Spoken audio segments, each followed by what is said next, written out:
think Romeo and Juliet, only much more sordid. Oh, yeah, and if Romeo and Juliet were brother and sister.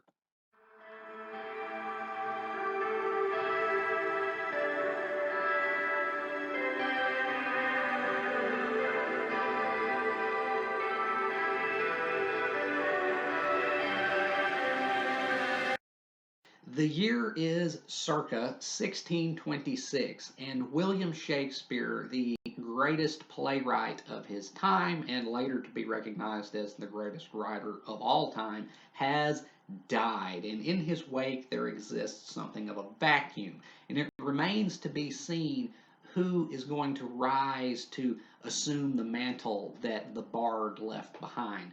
Well, into that vacuum comes John Ford, an upstart young playwright seeking to stake his claim in the world of theater. And we have his most famous and well remembered work, "'Tis Pity She's a Whore." So, I first became aware of this play by, of all means, David Bowie, because on David Bowie's final album, Black Star, there is a track entitled "'Tis a Pity She Was a Whore."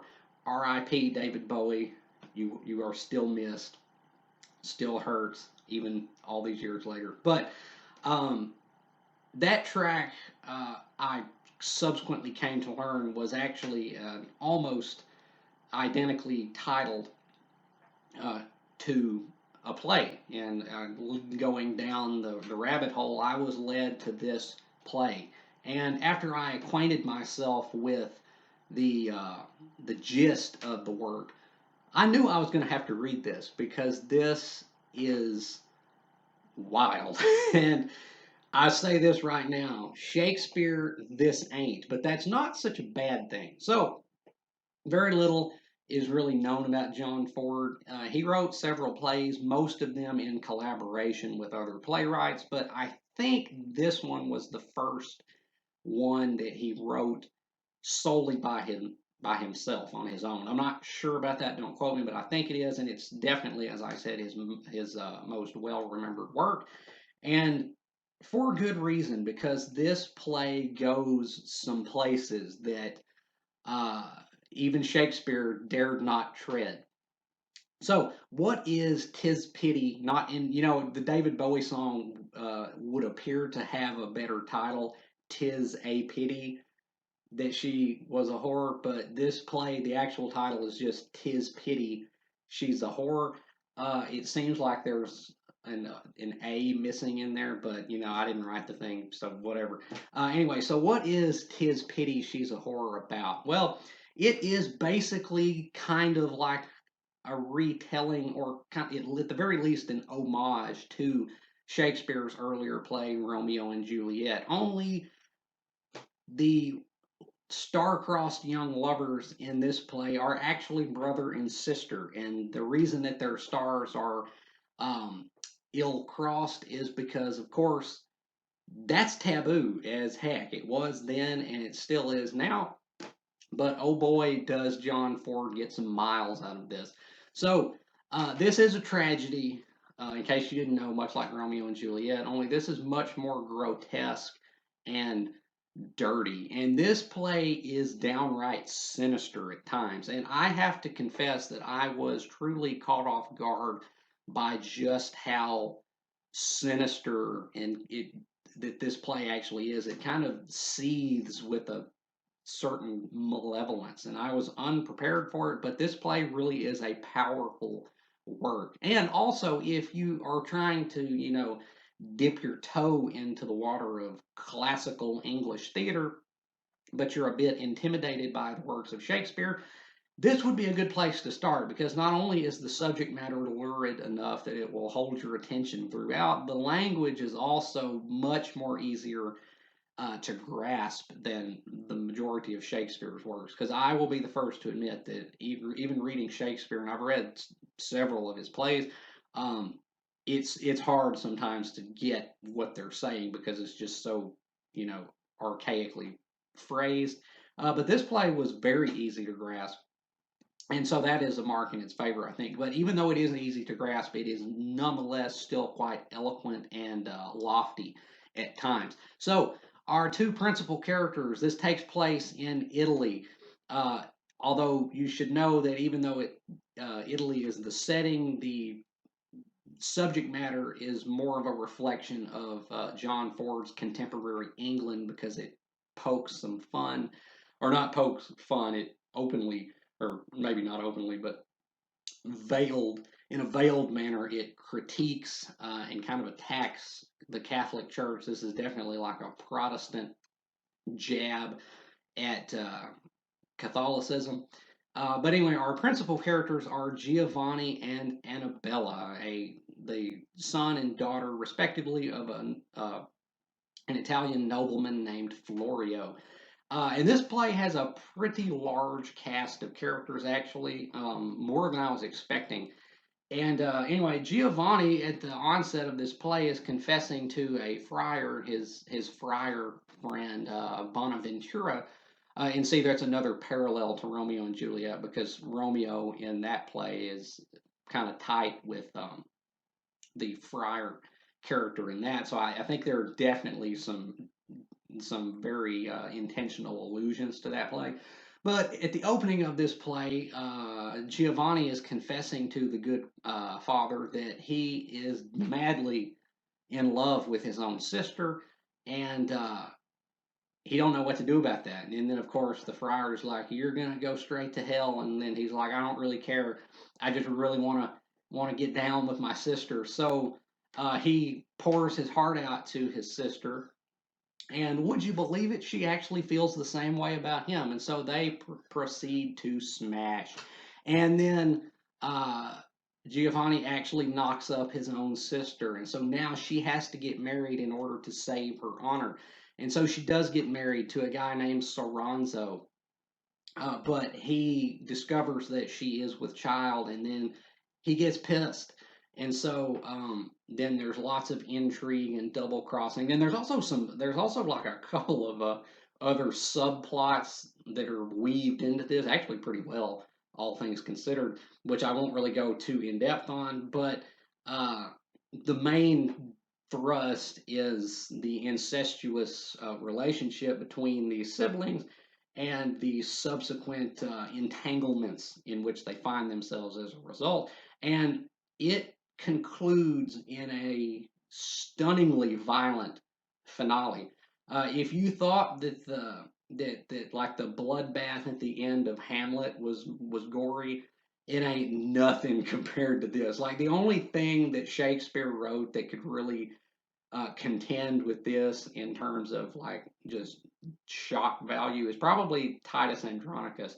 But this play is so much better than that because this play is really confusing when you read it. When I say confusing, I mean it is emotionally confusing. You really do not know how to feel when you're reading this, and you really don't know where you're supposed to stand because Mr. Ford kind of muddles up his own message with this play, and so I don't really know what you're supposed to take away from it. But it is a powerful work, as I said, nonetheless. So I thought initially that the gist of this was that like incest is bad, but then the way it comes off, where the our incestuous siblings are actually by far the lesser evil compared to the other characters in this, it kind of, like I said, confused the message because now I'm not sure what the ultimate takeaway was meant to be. But this definitely takes some shots at the Catholic Church because the main body of authority in this work, as is historically authentic to the time period in which it is set, would be the Catholic Church. It is not portrayed in a very flattering light, and it is not portrayed as very just. And there really is no justice whatsoever to be found in this play. And I was really shocked kind of by that because it really was unlike anything I'd ever read. I mean, given the time period, which I guess is just Shakespeare. I've read, as I said, several of Shakespeare's plays, but Shakespeare, I mean, even Shakespeare was not above moralizing. Like, I mean, Macbeth is all about why the lust for power and blind ambition is bad. Hamlet is kind of a meditation on revenge and the fallout that can ensue and the harm that can but the harm that can befall other people because of the dogged pursuit of revenge. And this play, it did feel like it was trying to moralize, but then again, as I said, some things got tangled up, and ultimately it just kind of culminated in this almost nihilistic just orgy of violence. And it was really something to behold. And I gotta say right now, I freaking loved this play. This may truly be my favorite work of drama that I have read. And I haven't read that many plays, again, mostly just Shakespeare. Because I mean, he's the Shakespeare. I mean, he is the bard. He is the man. But I think in terms of just my personal taste, this may have surpassed all that. Because damn, was this a wild ride. It does have some stuff to say. It's just that it gets so muddled in saying it. But there are a lot of, as I said previously, critiques of the Catholic Church and institutions of authority and the way that justice, worldly justice, is just so flawed to the point that oftentimes it's non existent. But it also does a great job at kind of highlighting the brutal double standards that women of the time were subjected to. I'm not going to say that this is necessarily some kind of proto feminist work. I don't think it is, but I think he was calling foul on some things with this play because the female characters get treated like, oh, like it is so brutal what happens to most of the female characters in this play. Only one woman in this play actually survives the events of the story. Only one. It is hyper violent and bloody when it comes to women, and especially what happens to Putana. So Putana, if you don't know, well, in the play, Putana is she's called the tutoress, but I guess a governess, kind of guardian, chaperone would be a more modern term. She is the governess to Annabella, the object of Giovanni's affections. And what's funny is that Putana, as in both in Italian and in Spanish, I believe, literally means whore. So it's odd because like a lot of older plays, like really old plays from like the medieval period of England, like the play Everyman, they would just use, and like you can also see this in like in like uh, John Bunyan. Sorry, I almost said Paul Bunyan. John Bunyan's The Pilgrim's Progress, where the characters in the story are just named what they're supposed to represent, like flatterer, every man, But this play isn't like that, except that one character, Putana. Her name literally just means whore, and I just found that funny and kind of odd that all these other characters have real names like Annabella and Giovanni, and then the one character is just called whore. I just thought that was odd. But so what happens to her is super brutal. She gets her eyes gouged out, and then she gets burnt alive in the end. Again, this play is just an absolute fever dream of violence and depravity, but I loved it. I truly did. If to rate Tis Pity, She's a Whore, I'm gonna give this an A freaking plus because it entertained me all the way through. It was far more entertaining, I think, than anything Shakespeare ever wrote. But uh, it's also not without its poetic flair. Shakespeare is as well regarded as he is because of the language that he employed and because of the phrases that he used and coined as well. And this book doesn't have, any iconic phrases like it'd be madness, but there'd be method to it, or in a pickle, or over a barrel, or anything, any of the little sayings that Shakespeare contrived, but the language is still quite striking at times.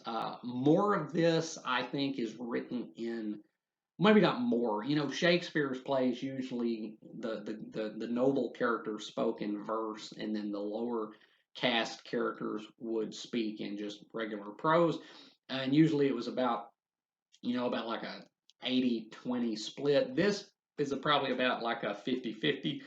A lot of it's written in verse, but a lot of it's written in prose. But the verse really does soar in this. It does take off. There are some really great monologues in this, and it's just a really intriguing, if nothing else, work.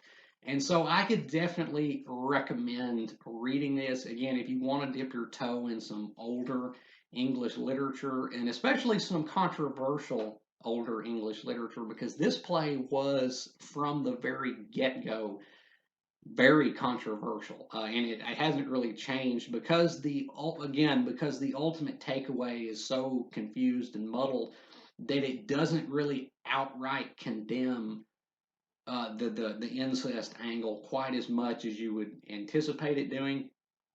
Uh, and as a result, it has fomented a certain reputation of controversy because it's kind of amoral, to an extent at least, and certainly very violent. So I could recommend this if you are into drama, if you want to read some classic English drama, definitely give "'Tis Pity She's a Whore" a look. So, "'Tis Pity She's a Whore" by John Ford. Have you read "'Tis Pity She's a Whore"? If you have, let me know down in the comments what you thought about it. I would love to hear your take on it, and if you have agreed or disagreed with anything I've said about it here today. And if you have not read "'Tis Pity She's a Whore," like I said, I can recommend this. It will keep you hooked. I can all but guarantee it, at the very least. And as always, if you have enjoyed anything you've seen or heard here today, remember to hit that subscribe button. I would greatly appreciate it. And until next time, peace.